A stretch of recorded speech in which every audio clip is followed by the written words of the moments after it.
Hello, bonjour à tous, bienvenue sur la chaîne YouTube de Torment Production. C'est un vrai plaisir de vous retrouver pour la deuxième vidéo de la semaine. Aujourd'hui, nous allons parler Pro B et exactement, comme tous les samedis, nous allons débriefer ensemble les transferts qui se sont passés dans les 7 derniers jours. Le temps pour moi, bien évidemment, de vous remercier pour le très gros succès que vous avez fait pour la vidéo d'hier. Nous avons bien évidemment parlé des transferts de Jeep Elite et la vidéo a cartonné. Je vous remercie tous, bien évidemment, d'avoir partagé cette vidéo. N'hésitez pas à rejoindre les réseaux sociaux si vous êtes nouveau. C'est juste en dessous dans la description et à vous abonner à la chaîne YouTube de Torment Production. Très simple, la vidéo, nous allons commencer par les départs, puis ensuite parler des prolongations pour terminer sur les signatures, puis ensuite les rumeurs et on va donc tout de suite enchaîner et on va parler ensemble des départs. Let's go!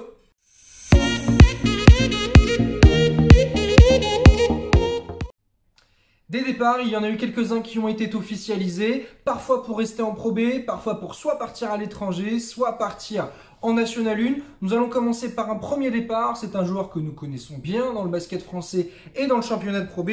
C'est Florent Tortosa qui quitte l'ALM d'Évreux. L'ailier rejoint le club de Saint-Vallier en National 1, un club qu'il connaît pour avoir déjà joué là-bas, notamment 3 saisons en Pro B au début des années 2010. Il a fait une saison plutôt rentable individuellement avec Évreux, en tout cas plus rentable que sa saison précédente du côté de Lille. Malheureusement, d'un point de vue collectif, la saison a été très compliquée pour l'ALM d'Évreux. On en a déjà parlé, la 16e place cette saison, un collectif qui a eu du mal à se roder durant toute la saison. Florent Tortosa va donc essayer de se relancer, que ce soit individuellement, que ce soit collectivement. Lui qui a vécu quelques blessures sur les dernières saisons. Il va se relancer dans un club qu'il connaît et surtout dans un club qui joue la montée. Il a encore du temps, il a entre guillemets que 30 ans. Donc il va repartir en National 1 du côté de Saint-Vallier, dans un club qu'il connaît, surtout dans un club qui va jouer à fond la montée la saison prochaine. Un deuxième départ, c'est celui de Jean-Philippe Daly qui quitte Denain-Voltaire. Lui, par contre, va rester dans le championnat de Pro B à la rentrée. Il a 24 ans, il est encore jeune malgré tout. Il vient de passer 3 saisons du côté de Denain. Les 2 premières ont été plutôt signe de progression, d'amélioration pour lui. Encore jeune. Voilà, cette 3e saison a été un petit peu plus compliquée, encore assez bonne et dans ses standards des saisons passées, mais malheureusement, il n'a pas progressé comme il l'aurait attendu. Il a un tout petit peu stagné cette saison. Il va donc essayer de se relancer en partant dans un autre club de Pro B. On en parlera un petit peu plus tard lorsque nous traiterons des signatures, mais dans tous les cas, ce qui est sûr, c'est que c'est un joueur qui peut encore progresser et c'est ça qui est intéressant pour ce poste 3-4 qui jouait donc cette saison du côté de Denain-Voltaire. Un 3e départ, c'est un autre jeune joueur qui jouait cette saison du côté du championnat de Pro B, c'est Mounir Bernaoui qui quitte le club de Saint-Chamond, il rejoint Avignon en National 1, donc un autre départ pour de la National 1 du côté de la Pro B. Il part lui pour gagner un petit peu plus de temps de jeu, il a que 22 ans, il a encore le temps de progresser. Malgré tout, cette saison était en nette progression par rapport à la saison passée du côté de Saint-Chamond. Il tournait quasiment à 4 points par match, 2 rebonds et demi de moyenne. Il reviendra bien évidemment en Pro B, on l'espère dans les saisons à venir, mais l'objectif c'est qu'il prenne de l'expérience pour revenir derrière avec un petit peu plus de bagou, avec un petit peu plus de responsabilité engrangée et d'expérience, et bien évidemment ça va lui servir pour les saisons à venir. Dans tous les cas, notez-le, Mounir Bernaoui qui quitte la Pro B et qui rejoint donc Avignon en National 1. Un autre départ, cette fois ce n'est pas pour partir en National 1, c'est bien pour rester en Pro B. Thomas Cessidiop qui quitte le Rouen Métropole Basket. Après 2 saisons entachées par des blessures où il avait très peu joué, il a réussi à se relancer cette saison. Il a quand même joué du côté de Rouen. Il était arrivé en cours de saison pour remplacer Karl Ponsard. Il a eu des statistiques plutôt satisfaisantes. On en parlera un petit peu plus tard dans cette vidéo quand on parlera de sa destination.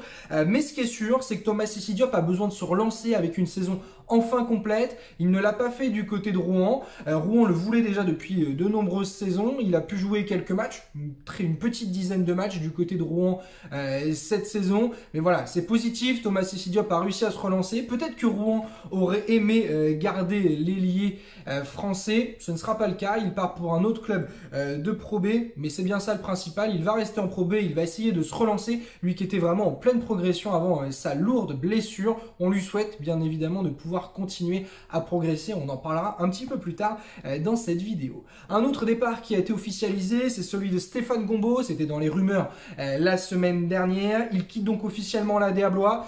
Il va rejoindre la Jeep Elite à la rentrée. C'est son manager général Julien Monclar qui l'a officialisé dans la conférence de presse organisée par la DA Blois. Bien évidemment, Gombeau, la révélation de la saison, lui qui était le leader de sa génération 97 il y a quelques saisons. Il a eu du mal à se mettre dedans. Chartres, Saint-Chamond, des passages un petit peu moyens. Cette saison a été incroyable pour Stéphane Gombeau. 15 points par match, 6 rebonds et demi, quasiment 18 d'évaluation, le tout en sortie de banc. Il va donc goûter à la Jeep Elite la saison prochaine. C'est son souhait, c'est le souhait de son nouvel agent qu'il a récupéré. Pour autant, Blois lui avait proposé un contrat qu'il a donc refusé et il va rejoindre la Jeep Elite la saison prochaine. La rumeur dirait qu'il pourrait rejoindre Chalon-Reims. Si vous voulez en savoir plus, n'hésitez pas, allez dans la vidéo d'hier, on en a parlé. On va enchaîner et on va parler de Shima Moneke qui quitte malheureusement l'UJAP Quimper. C'était prévisible après sa saison incroyable. Deuxième meilleur joueur de Pro B cette saison derrière Tyren Johnson dont on parlera un petit peu plus tard. Il était le leader de l'UJAP Quimper cette saison. Quimper qui a terminé à la deuxième place du classement. Une saison sensationnelle pour les Bretons emmenés par Laurent Forest, leur entraîneur. Ses statistiques cette saison, 16 points, 7 rebonds, 18,7 d'évaluation. Une saison incroyable comme je le disais. C'est une longue perte bien évidemment pour l'UJAP Quimper, mais c'était prévisible de savoir qu'il allait partir soit pour un club plus huppé, soit tout simplement pour de la Jeep Elite. C'est cool, il reste dans le championnat français puisqu'il rejoint l'Orléans Loiret Basket. On en a parlé hier dans la vidéo des transferts de Jeep Elite. Mais voilà, ce qui est sûr, c'est que c'est quand même un lourd départ pour l'UJAP Quimper qui va devoir le compenser avec une recrue aussi costaud, espérons-le, grâce à un bon pari posé par le staff de l'UJAP Quimper dans les jours, dans les semaines à venir. Un autre départ est celui-ci d'un joueur emblématique, bien évidemment, du championnat de Pro B lors de ses 3 dernières saisons. C'est l'Américain Tyren Johnson qui quitte la DA Blois. La non-montée en Jeep Elite a eu raison de son aventure en France. Il va rejoindre le club de Chihuahua au Mexique. Effectivement, ça peut faire un petit peu rire. Dans tous les cas, ce qui est sûr, c'est que Tyren Johnson aura été un joueur emblématique de la DA Blois, un joueur emblématique de la Pro B sur ses 3 dernières saisons. MVP de Pro B en 2018 et surtout champion de France avec le club blésois. Il avait vécu une saison un petit peu plus compliquée en 2019 individuellement avec des blessures et sa saison 2019-2020 a été de ses mots une de ses meilleures saisons en carrière. Effectivement, il était encore en course pour être MVP si on avait terminé la saison. Vous-même et nous d'ailleurs l'avions élu lors de notre trophée temps mort MVP de la saison. Malheureusement, il quitte donc la DA Blois. 3 ans pour un joueur américain dans le même club, ça souligne quand même, c'est pas toujours le cas et Tyren Johnson part en laissant de très très bons souvenirs. Des mots de Julien Monclar, le manager général de la DA Blois. Il est le meilleur joueur de l'histoire de la DA Blois jusqu'à aujourd'hui. Donc c'est quand même une belle satisfaction. Tyren Johnson, comme je dis, donc qui quitte la Pro B et qui rejoint le club des Dorados de Chihuahua. Voilà tout ce qu'on pouvait dire au sujet des départs. On va bien évidemment enchaîner avec les prolongations. Let's go!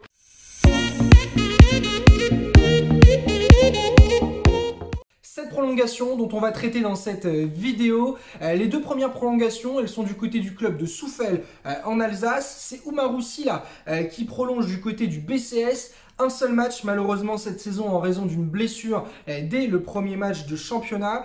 Il aura à cœur de faire sa première vraie saison en Pro B la saison prochaine. Meneur donc, il va partager la main avec un autre meneur qui a prolongé, un jeune meneur de jeu d'ailleurs, c'est Timothée Vergia qui prolonge lui. Il tournait à 8,5 points par match cette saison, 2 passes décisives et demie pour 6,5 d'évaluation. C'est bien évidemment un joueur en devenir, il a seulement 22 ans. C'est intéressant de voir que le club de Soufel s'appuie bien évidemment sur la jeunesse une nouvelle fois pour constituer son effectif.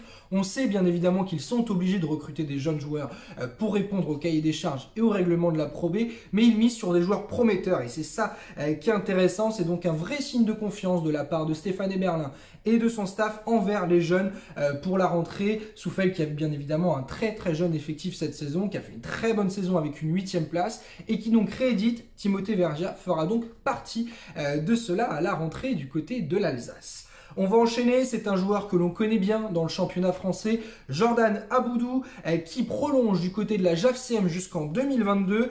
2 petits matchs prometteurs puisqu'il était arrivé en cours de saison après un début de saison du côté de Nancy. Il a tourné sur ces 2 matchs à 12,5 points par match pour 14 d'évaluation.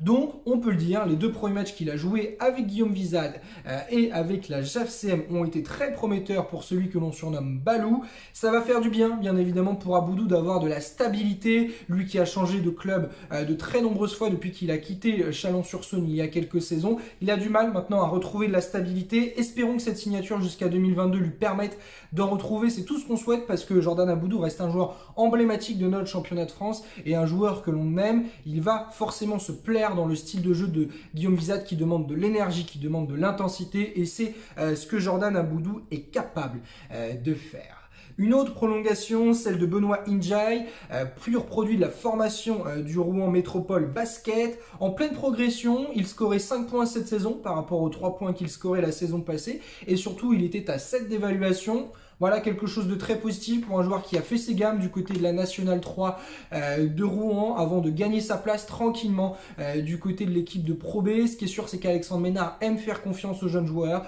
Donc ça va être positif pour Benoît N'Diaye qui prolonge jusqu'en 2023.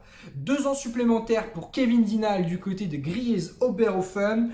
Une carrière stoppée malheureusement par les blessures il y a quelques saisons et une carrière qui se relance depuis désormais 2 saisons. 10 points par match, 8 rebonds pour 14,3 d'évaluation. Une saison très positive pour Kevin Dinal du côté de Gries-Oberhofen, même si collectivement la saison a été un petit peu plus moyenne pour le BCGO. Malgré tout, c'est cool de voir que Kevin Dinal va avoir de la stabilité lui aussi la saison prochaine et pour la saison suivante. 2 ans supplémentaires donc pour Kevin Dinal. Une autre prolongation, celle-ci aussi de 2 ans, c'est Thomas Corneli qui reste du côté de l'Adderbois. Il a eu des propositions du côté de la Jeep Elite. Maintenant, selon ses mots, l'Adderbois était l'équipe la plus intéressée pour le conserver. Il est donc bien évidemment une pièce maîtresse de l'équipe blésoise, lui qui avait vécu une première saison en Pro B un petit peu plus compliquée avec l'Adderbois la saison passée.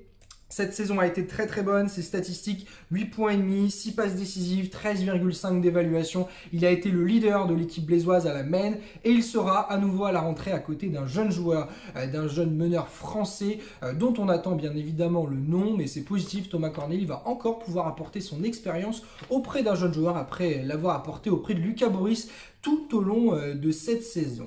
Et on va terminer ces prolongations par 2 prolongations du côté du Nantes Basket Hermine. La première prolongation, c'est celle de René Rougeau qui reste du côté de Nantes, meilleur Nantais cette saison. Il a connu un début de saison incroyable, une partie 2020 un petit peu plus compliquée. Il va falloir qu'il se relance, même si voilà, ses statistiques ont encore été très bonnes cette saison pour René Rougeau. Nantes semble préparer une très très bonne équipe puisque Terry Smith sera également toujours présent à la rentrée du côté de Nantes. Jusqu'en 2022, l'Américain signe donc avec le Nantes Basket Hermine.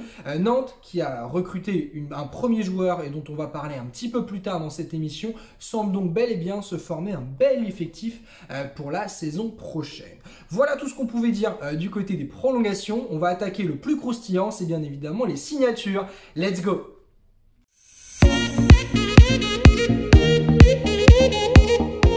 Des signatures, il y en a beaucoup, bien évidemment, depuis le verdict de la LNB il y a 2 semaines. Et il y en a eu beaucoup dans ces 7 derniers jours. Des jeunes joueurs, notamment à l'image de Junior Ouattara, qui rejoint le Saint-Quentin Basket. Une première saison pro à venir pour lui qui a été formé du côté de l'Asvel. Il tournait à 11 points par match, 4 rebonds, 2 passes décisives dans le championnat espoir cette saison. C'est un jeune joueur dynamique, agressif. Il doit juste encore bosser son shoot, lui qui tournait seulement à 27% à 3 points alors qu'il en shootait quasiment 3 par match. Voilà un bel axe de progression. En tout cas, il va pouvoir le faire cette saison avec du temps de jeu. Espérons bien évidemment qu'il ait du temps de jeu. Mais ce qui est sûr, c'est que Julien Mahé aime faire confiance aux jeunes joueurs et Junior Ouattara ne devrait pas déroger à cette règle à la rentrée. Autre recrue, Thomas Prost qui rejoint le Poitiers Basket 86. C'est la première recrue de la Lanterne Rouge 2019-2020 du championnat de Pro B. 24 ans, c'est un meneur de jeu, c'est maintenant ou jamais pour exploser pour Thomas Prost. 2 vraies saisons en Pro B, pour lui c'était du côté de Quimper il y a donc 2 saisons. Il tournait à 6 d'évaluation sur sa dernière saison. Cette saison, il jouait du côté de Besançon en National 1. Il était reparti en National 1 pour gagner un petit peu de temps de jeu. jeu. Il tournait à 8 points par match, 3,6 passes décisives pour 9 d'évaluation. C'est un joueur encore prometteur, mais ça reste un pari pour le PB86 qui se servira donc de Thomas Prost comme deuxième meneur de jeu, espérant donc que cette saison National 1 du côté de Besançon lui a permis de grandir et notamment de gagner un petit peu en confiance à la main. On va enchaîner, autre recrue, autre signature, c'est du côté du Rouen Métropole Basket, c'est Marcus Gomis, passé par les États-Unis en high school. Il était revenu du côté de la France, il jouait cette saison du côté des Espoirs de Lasvel, il tournait quasiment à 15 points par match, 3,5 rebonds, 3,5 passes de moyenne pour 13 d'évaluation. Là aussi, un peu comme Junior Ouattara, c'est un joueur très prometteur. Il est capable de shooter, c'est ça qui est assez intéressant et c'est surtout un joueur qui est aussi capable d'amener beaucoup d'agressivité. C'est un joueur qui a envie de progresser. Il a dit de ses mots dans une interview, il veut être un joueur majeur du championnat de Pro B dans les saisons à venir.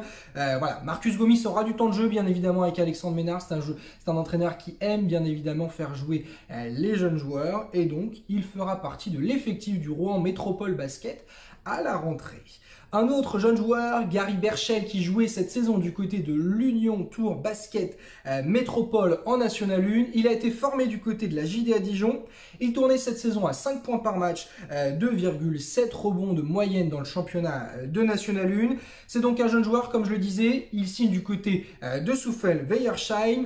Un joueur encore frêle qui manque un petit peu de dureté. Je l'ai vu jouer notamment cette saison. Ça reste un joueur très prometteur, ça se voit dans ses attitudes. Il est à 23 ans, donc il a encore de belles saisons devant lui. C'est un pari sur long terme quand même pour le BCS. Il va falloir que Gary Berchel prenne des responsabilités et surtout gagne de la dureté pour la saison prochaine. Mais ça reste un batailleur dans l'âme, donc il devrait quand même apporter de bonnes minutes en sortie de banc du côté de Souffel-Weiersheim.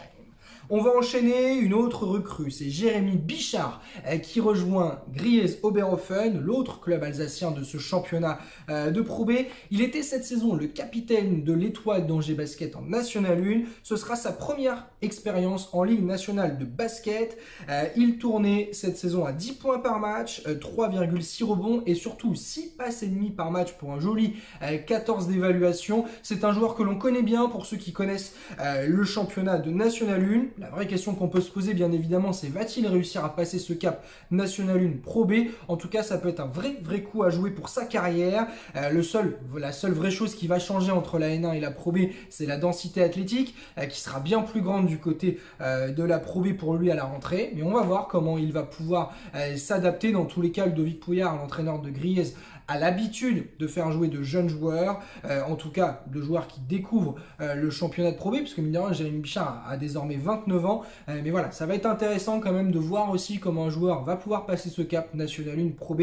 Ce sera vraiment le défi la saison prochaine pour Jérémy Bichard. Autre cru, on a parlé de son départ un petit peu plus tôt dans cette vidéo, c'est Thomas Sessidiop qui rejoint pour 2 ans la JAFCM. Comme je le disais, donc une saison 2017-2018 et une saison 2018-2019 entaché par des blessures. S'il est bon, ce sera vraiment une très bonne recrue pour la JAFCM. Ça reste malgré tout un pari, il va falloir qu'il réussisse à confirmer sur toute une saison. Il a joué 13 matchs cette saison du côté de Rouen. Je le répète, il est arrivé en qualité de pigiste médical de Karl Ponsard du côté donc du RMB. Mais voilà, il va falloir qu'il réussisse à rejouer une saison entière, chose qu'il n'a pas faite depuis au moins 3 ans. Mais voilà, ça semble vraiment aller mieux physiquement pour lui. En tout cas, c'est ce qu'on lui souhaite. Ses stats cette saison sur les 13 matchs avec Rouen, 8 points et demi, 4 rebonds et demi pour quasiment 10 d'évaluation. Ça reste un joueur qui était en pleine progression. Espérons qu'il arrive à renouer avec cette progression du côté de Vichy-Clermont à la rentrée. Autre recrue, un autre joueur français, Jean-Philippe Daly, dont on a parlé également de son départ avant. Il rejoint Évreux pour une saison, lui qui vient de passer 3 saisons du côté de Denain-Voltaire. Il tournait sur ces 3 saisons avec le club nordiste à 5 points et demi, 6 d'évaluation. Comme je le disais, c'est un joueur bien évidemment en nette progression sur ces dernières saisons. Il a un petit peu stagné lors de la saison 2019-2020. Il va falloir qu'il reprenne sa marche en avant. Ça va être intéressant de voir comment il va être utilisé par Nenoa Seric, qui est très ravi de l'avoir dans son effectif. Il voulait un joueur au poste 3 prometteur et surtout dur, athlétique, capable d'amener de l'énergie. Et Jean-Philippe Daly fera bien évidemment partie de ces critères pour la saison prochaine. Donc comme je le disais, Jean-Philippe Daly qui rejoint la LM d'Évreux pour une saison. On va passer aux joueurs étrangers. Hakim Williams, joueur au passeport anglais qui rejoint le PB86. C'est la deuxième recrue du club poitevin cette saison. Il partagera donc la main avec Thomas Prost, on en a parlé avant. C'est son retour en Pro B après une saison du côté de la Charité en National 1. Il a déjà passé 4 saisons du côté du championnat de Pro B.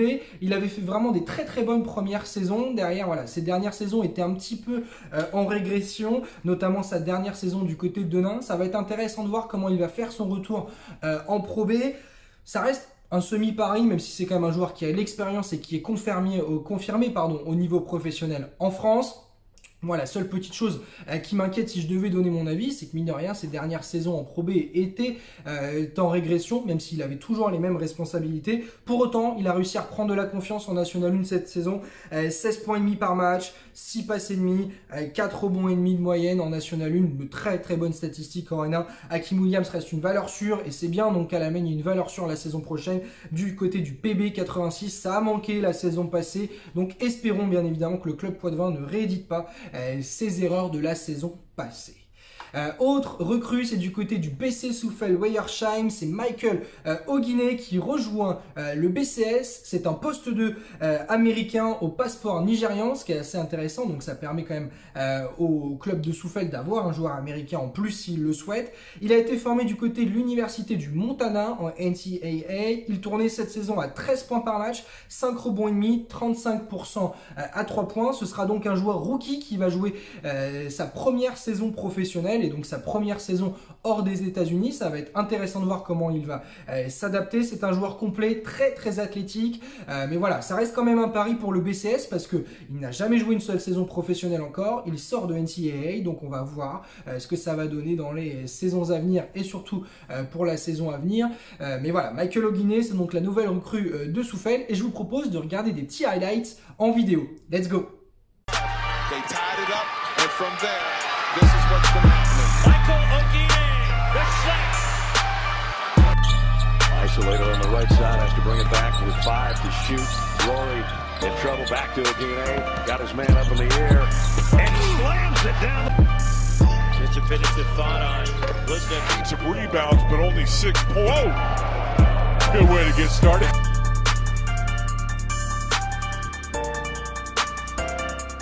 Voilà des petites images de l'athlétique Michael Oguiné. 2 recrues encore dont nous avons à parler. La première, c'est un joueur que l'on connaît dans le championnat de France de Pro B. C'est Amine Stevens qui fait son retour du côté du Rouen Métropole Basket.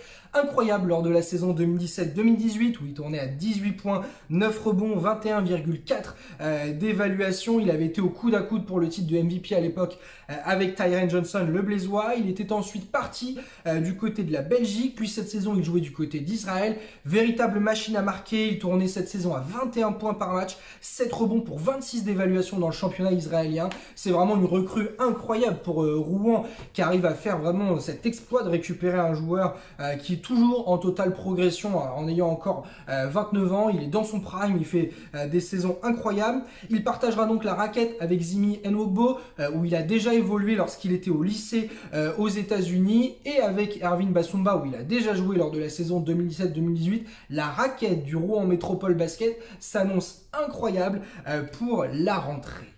Dernière recrue dont on va parler dans cette émission aujourd'hui, c'est Xavi Forcada, l'Espagnol qui rejoint le Nantes Basket Hermine, un joueur que l'on connaît dans le championnat de Pro B puisqu'il évoluait lors de la saison 2018-2019 du côté du BC Griez Oberhofen. Il tournait à 14,5 points par match, 6 passes décisives et demi pour 17 d'évaluation. Il a tenté de sauter le pas et de passer en JP Elite cette saison où il évoluait du côté de la Chorale de Roanne.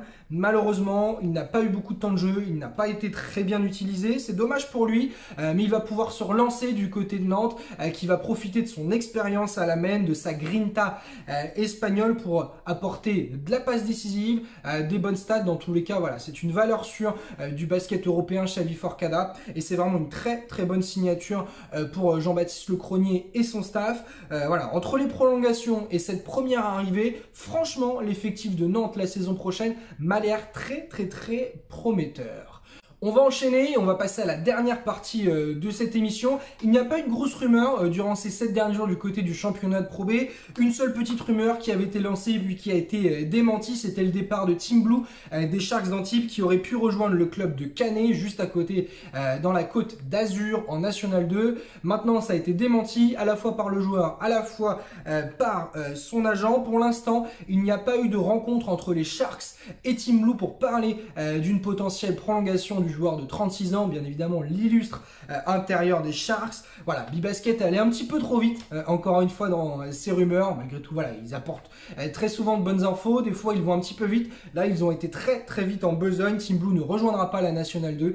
Team Blue est toujours en discussion, donc pour peut-être rester du côté d'Antibes. J'espère qu'on pourra en parler la semaine prochaine avec une confirmation qui pourrait arriver du côté de la Côte d'Azur. Dernier point dont on va parler, c'est la petite info qui est parue aujourd'hui. La Leaders Cup Pro B est maintenue. Les quarts de finale ne se joueront plus sur un match aller-retour, mais uniquement sur un match sec, sur l'équipe sur le parquet de l'équipe la mieux classée. Et les demi-finales pourraient se jouer du côté de Disney durant la Leaders Cup Jeep Elite, avec derrière la finale qui se jouerait le dimanche. En tout cas, c'est la petite rumeur qu'il y aurait en plus. Dans tous les cas, ce qui est sûr, c'est que le quart de finale aura lieu sur un match sec, et l'autre rumeur serait donc que la demi-finale pourrait se jouer en même temps que la Leaders Cup de la Jeep Elite. Voilà tout ce qu'on pouvait dire autour de cette émission. J'espère bien évidemment qu'une nouvelle fois cette vidéo vous a plu. N'hésitez pas à partager la vidéo autour de vous, n'hésitez pas à lâcher un petit pouce bleu en bas de la vidéo et surtout à vous abonner si vous êtes nouveau. Dans tous les cas, je vous remercie d'avoir suivi cette vidéo. Je vous souhaite une très bonne fin de semaine et on se retrouve très vite